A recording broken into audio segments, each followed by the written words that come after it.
नांदेडमध्ये लाडक्या बहिणींचे लाखो रुपये ठकसेन भावानं हडपल्याचा प्रकार उघडकीस आलाय। नांदेडमध्ये 71 कोटी फॉर्म भरून ठकसेन भावानं आता 3,19,000 रुपये हडपलेले आहेत। लाडक्या बहिणीचे पैसे भावाच्या खात्यात जमा झाल्याचं पाहायला मिळालं। त्यानंतर ई सेवा केंद्र चालकाचा हा प्रताप असल्याचं पाहायला मिळालं। नांदेडच्या हदगाव तालुक्यातील मनाठा गावातील ही घटना आहे। ई सेवा केंद्र चालक सध्या फरार दिसतोय। पोलिसांकडून त्याचा सध्या तपास सुरू आहे। महत्त्वाची बातमी आपण सध्या पाहतोय। नांदेडमध्ये लाडक्या बहिणीचे लाखो रुपये ठकसेन भावानं आता हडपल्याचा प्रकार उघडकीस आलेला आहे। 71 कोटी फॉर्म भरून ठकसेन भावानं 3,19,000 रुपये हडपलेले आहेत।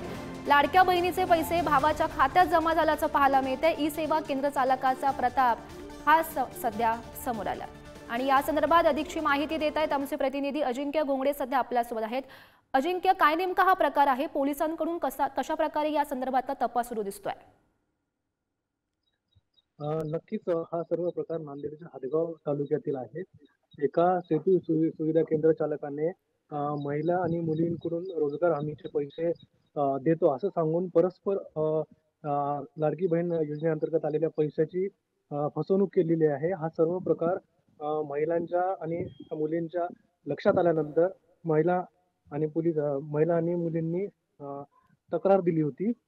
तक्रार देतात तो आरोपी केंद्र चालक कालपासूनच फरार झालेला आहे।